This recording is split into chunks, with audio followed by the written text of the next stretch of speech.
awak keliru. Apa bentuk ibadah yang lain yang harus kita berikan hanya untuk Allah?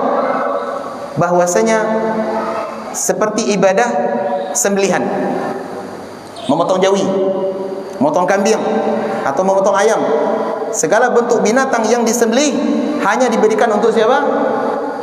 Dengan nama Allah dan untuk Allah. Boleh wagi kana lain, Pak? Tidak boleh. Kenapa? Ini ibadah. Allah berfirman di dalam surah Al-Kautsar, "Inna a'tainakal kautsar fasholli li rabbika wanhar." Kami telah beri kepada engkau wahai Muhammad sungai di surga Al-Kautsar. Kemudian salatlah untuk Allah dan berkorban untuknya. Jadi kalau berkorban untuk Allah, Pak, berarti awak telah mengesahkan Allah. Ba'a kalau korban tu awak agi untuk selain Allah. Awak agi untuk tolak bala. Kita agi korban kau untuk tampek-tampek yang angker. Kita lagi korban kau untuk penjaga laut. Dipotong jawi, darahnya diserang ke lawi, kapalnya pun diserang ke lawi, dianyiin ke lawi. Ini berarti kita telah melakukan apa, Pak? Memberikan sembelihan untuk selain Allah. Ada apa tidak di negeri kita? Ada apa tidak, Pak? Banyak sekali. Banyak sekali. Bahkan tidak jarang diiringi dengan ritual-ritual tertentu. Ada tampek yang qadarullah, Allah takdirkan di situ terjadi kecelakaan. Kecelakaan, auto jatuh, meninggal ada 2 orang. Setelah itu, 2 hari setelah kejadian, timbullah sebuah opini di tengah masyarakat, keyakinan baru. Si fulan nama meninggal patang di tampek yang jatuh tu kembali bangkit. Sehingga mereka berupaya untuk menghilangkan rasa takut. Dengan cara apa, Pak? Dengan cara harus membelikan sembelihan untuk tampek itu. Bahkan tak, kalau tidak dipotongan jawi di sini nanti minta angok balik. Tak angok balik, Pak. Minta angok balik. Dan ini fakta kejadian. Bahkan beberapa negara yang macam lihat di bukaan di jalan tampek dan jatuh tadi, Pak, di carahan jalan dan rancak dibuka, kemudian ditanam kapal jawi di sini. Ditanam kapal jawi, setelah jawi dipotong, darahnya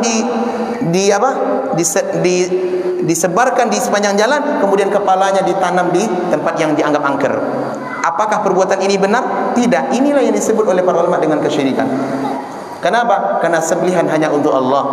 Allah sudah mengatakan dalam surah Al-An'am, "Qul inna salati wa nusuki wa mahyaya wa mamati lillahi rabbil alamin la syarikalah." Katakanlah, sesungguhnya salatku, sembelihanku, di antara makna nusuk ditafsirkan oleh para ulama sembelihan. Hidup dan matiku hanya untuk Allah. Tidak ada syarikat, tidak ada sekutu bagi Allah Subhanahu wa taala. Kini kalau lagi sembelihan untuk selain Allah, maka kita terjatuh kepada perbuatan tidak mentauhidkan Allah. Ini disebut dengan syirik. Atau contoh sembelihan yang lain, kalau awak ke mana kat rumah, Pak, di tagan rumah naik kudo-kudo, baimbau kau tukang kau tukang potong ayam atau potong kambing. Ini kerajaan kambing atau ayam dipotong didarahi kudo-kudo rumah. Tujuannya, Pak? Apa tujuannya, Pak? Agar rumah kita tidak terganggu dengan makhluk halus. Ini adalah bentuk ritual penyembelihan kepada selain Allah. Kenapa? Karena ritual seperti itu tidak pernah diajarkan oleh Rasulullah SAW. Atau seperti penyembelihan,